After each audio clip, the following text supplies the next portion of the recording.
Hello and welcome to a quick After Effects tutorial about making a tentacle rig similar to this one, which I posted up last week, and quite a few people have been asking about whether or not you need special plugins to make something like this, or can you do it just with standard After Effects? And the answer is yes, you can. It just uses a couple of expressions and a couple of shape layers. So let's make one. Here we are in After Effects, and the first thing we're going to need is our shape that's going to drive the tentacle. So we're going to make a new shape layer, and inside here we need to create a path to contain our driver curve. So grab the pen tool, draw out your path. I find 3 points plus the Bezier handles works quite well. Any more than that and it can become awkward when you're animating, too many points to keep track of. You can always add more later, but I find this is a decent starting point. Okay, so what we need next is we need to draw that tapered outline that encloses this path to create the shape of our tentacle. And the way we're going to do that is first of all we're going to sample points along this path, and then we're going to offset away from it along the normal of the curve. Now the curve normal is a vector which points directly perpendicular from any point on the curve. So if we add a quick beam effect to this, let me also add a quick stroke to this one so that we can see it and it's not selected.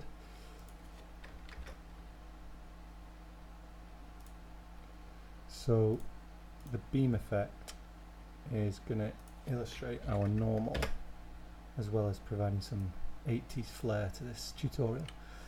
Okay, so if you imagine a line pointing out at 90 degrees, making a right angle against the point on the curve that we're interested in, that would be our normal. Now when we request a normal, it usually comes in with a length of 1, which in After Effects translates to 1 pixel, which isn't really going to be enough of an offset for us. So what we're going to need to do is multiply that vector by a scale factor, and that will allow us to push our points away from the curve. And as this curve updates, the normal will orient itself appropriately so that our points stay conformed to the core shape. Okay, so we're going to rename this one driver, as that's going to be our base, and then we're going to need another shape layer to hold our actual tentacle outline. And then in here, when we're going to add a path again, but this time instead of drawing out a path with the pen tool, we want to create a path using an expression. So if we alt click on the stopwatch here, and initially we'll just grab the default create path expression, which you can find in this little arrow in the path property menu right down at the bottom here, create path. If you grab that and evaluate, you'll just get this default square path. And the reason we're getting a square is because we've got a list in here of points. We've got a list of 4 coordinates which correspond to each corner of the square. So what we're going to do is hijack that list and supply our own list of points in order to draw our outline around this core shape. So let's start by getting rid of this entire list, and we're going to replace it with our variable name, which is going to be plist. We'll create that up here as an empty list. So we're going to start by making our first point. Now what we want is we want to get the starting point of the curve, and then we want to add to it the normal of the curve at that point, multiplied by the thickness of our tentacle. So we're actually going to need a thickness variable as well, say 100 to start with, And we're also going to need a reference to the path within the driver shape. So don't worry about this error, it's just because our list is still empty at the moment.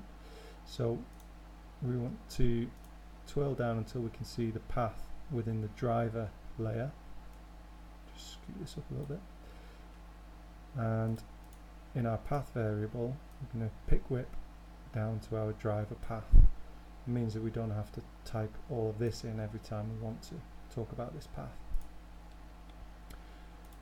So our first point, like we said, is going to be the coordinate at 0% along the path.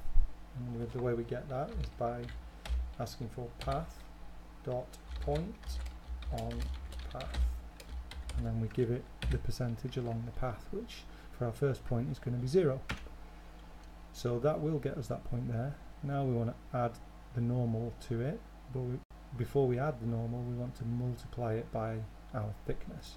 So in some parentheses, we're going to grab the path dot normal on path, again at 0%, and we want to multiply that by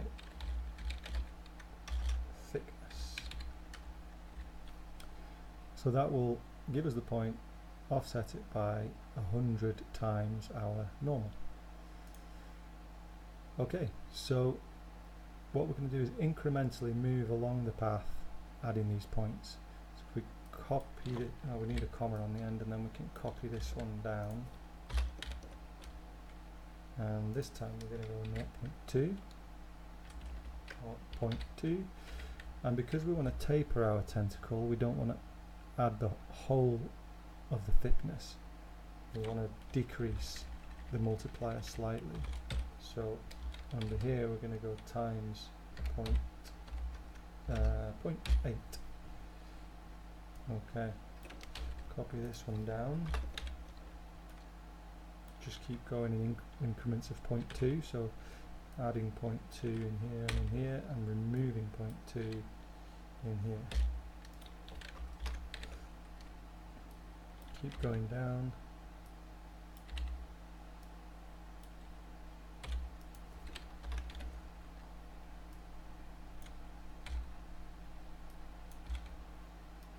And for our final point at the end, we want to sit right on the tip of the curve. So we're not going to bother with any of the normals. We're just going to grab this guy, and the percentage is going to be 1. And that's the point. Oops.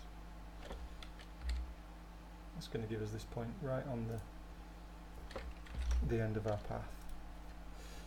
So that, what we've actually done is the underside of the tentacle here, right to the point, and then we need to come back the other way. So we're going to need to copy all of these, put those in underneath. In fact, let me make a bit more room for the expression. It's getting kind of long.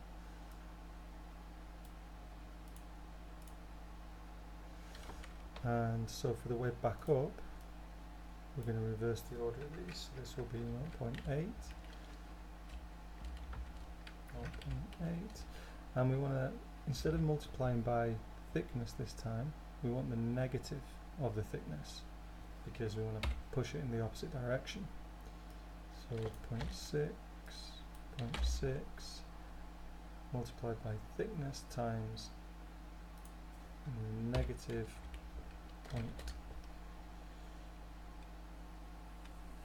0.4. In fact, this one should have been multiplied by thickness times negative 0.2. Sorry about that. 0.4, 0.4, 0.6, that one's correct. 0.2, 0.2, 0.8. In fact, this wasn't correct. It needs to be negative 0.6, negative 0.8. And then this one at the end would be 0, 0, and we're just going to multiply it by negative thickness. And then, assuming we don't have any errors, which we probably will, this should work. Yes, okay, so we have our points drawn around our driver curve, and if we manipulate this, hang on, we need a little stroke on this one. Let's go for a fill.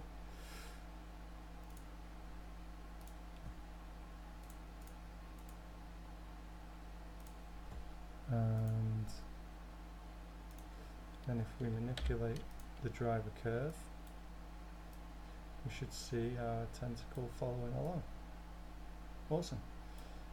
Now, one thing you might notice is how janky this outline is, because we've not defined Bezier points. These are just corners.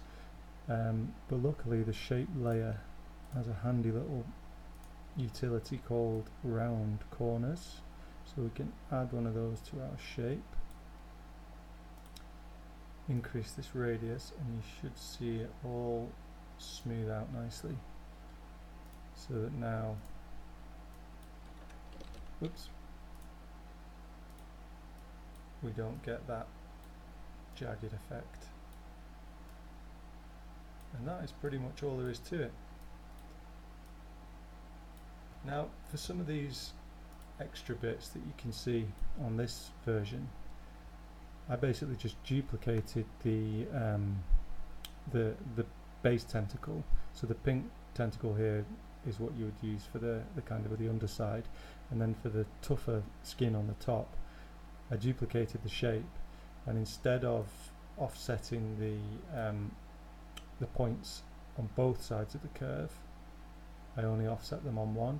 So inside your expression here, you would offset one of these sets of points, but inside the others you would just have the point on path part of the expression. You wouldn't add anything to it, so your line would go, you would follow the driver curve exactly and then come back with the offset.